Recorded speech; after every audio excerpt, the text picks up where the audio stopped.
हमारा आज का टॉपिक इमोशनल इंटेलिजेंस है।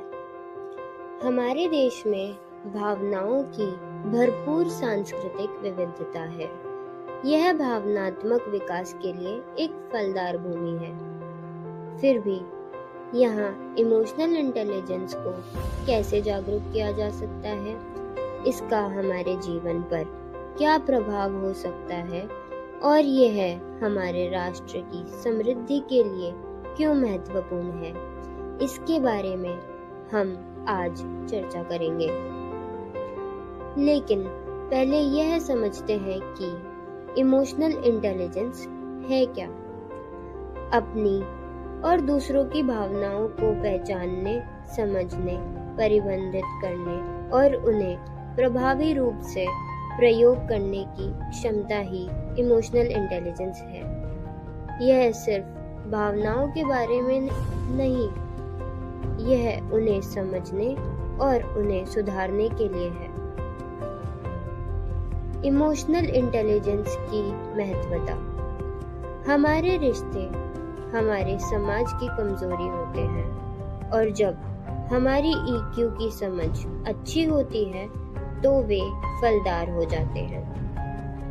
जब हम सहानुभूति करते हैं, प्रभावी रूप से संवाद करते हैं और संघर्षों की शांतिपूर्ण तरीके से हल करते हैं, तो हम अपने प्रियजनों, सहयोगियों और दोस्तों के साथ मजबूत, स्वस्थ बंधन बनाते हैं।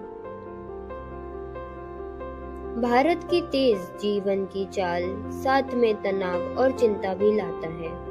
EQ हमें उपस्थिति की पहचान करके, सावधानी से सोचकर और भावनात्मक संतुलन बनाए रखने के उपकरण प्रदान करता है। यह हमारी मेंटल हेल्थ के लिए महत्वपूर्ण है। चाहे हम काम पर टीम का नेतृत्व करें, समुदाय की पहल करें या अपने परिवार की, EQ के साथ नेतृत्व परिवर्तनकारी होता है। यह हमें गहरे स्तर पर जुड़ने, दूसरों की आवश्यकताओं को समझने, सहयोग और समावेश के आलोक में माहौल बढ़ाने की क्षमता प्रदान करता है। सहानुभूति सकारात्मक सामाजिक परिवर्तन के पीछे बड़े बल का कारण है। यह हमें दूसरों की भावनाओं और दर्द को समझने और समर्थन प्रदान करने में मदद करती है, जो सामाजिक संवाद और सामाजिक परिवर्तन के लिए महत्वपूर्ण होता है। सहानुभूति से लोगों के बीच सहयोग और सहमति के भाव को बढ़ावा मिलता है, जिससे सामंजस्य की भावना बढ़ती है। EQ की गहराइयों में आत्म जागरूकता का ही आधार है। EQ एक ऐसा महत्वपूर्ण गुण है जो आत्म जागरूकता को विकसित करता है। यह हमें हमारी भावनाओं को, ताकतों को और हमारी कमजोरियों को समझने में मदद करता है। EQ विकसित करने के लिए व्यवहारिक कदम कुछ इस प्रकार हैं।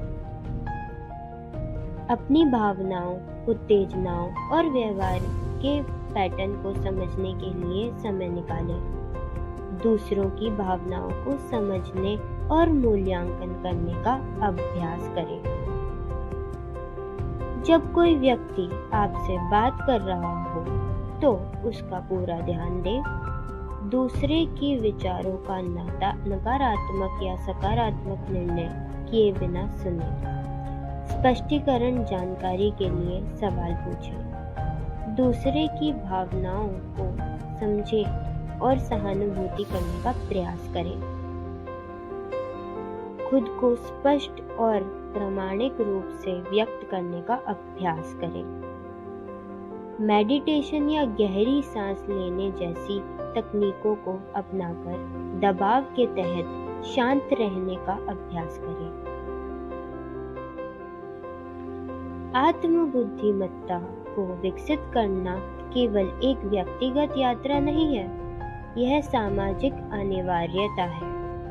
यह हमें संघर्ष के साथ जीवन की चुनौतियों को पार करने, मान्यता संबंधन बनाने और एक सहानुभूत समाधानपूर्ण भारत का सहयोग करने का सामर्थ्य प्रदान करता है। तो चलो हम इस सफर पर साथ निकले। हम अपने जीवन में EQ को प्राथमिकता दें। इसके द्वारा हम सिर्फ अपने जीवन को ही नहीं समर्थ कर रहे हैं, बल्कि और भी EQ से भरपूर और समृद्ध भारत का निर्माण भी कर रहे हैं।